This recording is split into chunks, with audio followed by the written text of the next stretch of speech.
Olá! O tema da aula de hoje é definindo tempo e faixa terapêutica da anticoagulação com varfarina. Na aula anterior foram abordadas as indicações de anticoagulação. Se você tem dúvida, não deixe de voltar e revisar essa aula. Bem, para a maioria das indicações, a faixa terapêutica tem em vista um RN-alvo de 2,5, então a faixa é de 2 a 3. As próteses metálicas são uma exceção. Para a prótese mitral metálica, a faixa terapêutica é sempre 2,5 a 3,5. Para a prótese aórtica, a faixa vai depender do modelo da prótese e dos fatores de risco. Se o modelo é antigo, bola e gaiola, a faixa é 2,5 a 3,5.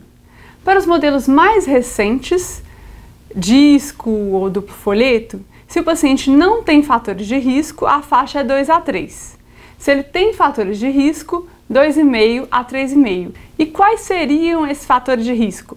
Fibrilação ou flutter atrial, evento tromboembólico prévio, estados de hipercoagulabilidade e disfunção ventricular esquerda.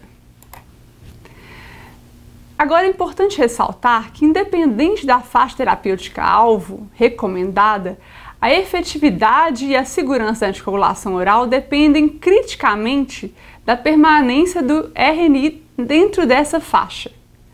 E nós chamamos de TTR, Time in Therapeutic Range, o tempo que o paciente fica com o RNI dentro dessa faixa. Existem 3 métodos diferentes para se aferir o TTR: secção transversal, fração de RNIs na faixa terapêutica e interpolação linear de Rosendahl, sendo esse último o mais fidedigno.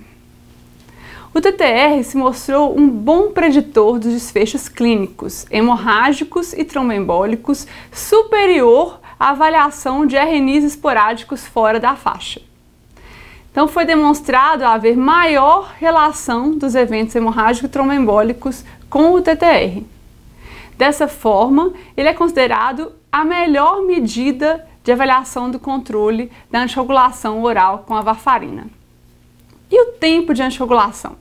Se a indicação é fibrilação ou flutter atrial, miocardiopatia chagásica, valvulopatia reumática em válvula mitral nativa, prótese valvar metálica aórtica ou mitral, hipertensão arterial pulmonar, idiopática ou tromboembólica crônica, a princípio, esse tempo é vitalício. É claro que é importante avaliar alguns fatores. Por exemplo, se o paciente tem um episódio de hemorragia digestiva alta, essa anticoagulação precisa ser interrompida transitoriamente até que a hemostasia adequada seja garantida. Se o paciente evolui com uma demência moderada ou avançada e não tem cuidador, mesmo que o risco tromboembólico seja alto, talvez essa anticoagulação precisa ser interrompida. Isso precisa ser avaliado. Em caso de prótese valvar biológica, o tempo de anticoagulação vai depender também da posição e da presença de fatores de risco, já abordados na aula anterior. Então, se o paciente tem fatores de risco, sempre a anticoagulação, a princípio, é vitalícia. Mas, se não tem fatores de risco e a prótese é aórtica, não está indicada a anticoagulação. Se a prótese é mitral, anticoagulação por 3 meses. Em casos de trombo intracardíaco, pelo menos 3 meses. Depois desse período, o eco é reavaliado para ver se é necessário continuar ou não com a anticoagulação.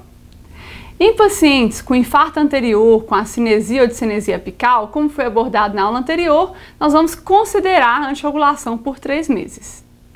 Em casos de tromboembolismo venoso, trombose venosa profunda ou tromboembolismo pulmonar, se ele é provocado, isto é, relacionado a um fator de risco maior, uma viagem prolongada, uma grande cirurgia, uma fratura de membro inferior com gesso, o tempo é de 3 meses. Se ele não foi provocado, o idiopático, não foi reconhecido o fator, se é o segundo episódio, a princípio a anticoagulação é vitalícia. No primeiro episódio, é necessária uma avaliação especializada. Esse paciente precisa ser referenciado. É importante lembrar que o tromboembolismo venoso não provocado pode ser sinal de uma neoplasia oculta. Mas isso é um tema para uma outra aula. Obrigada a todos pela atenção.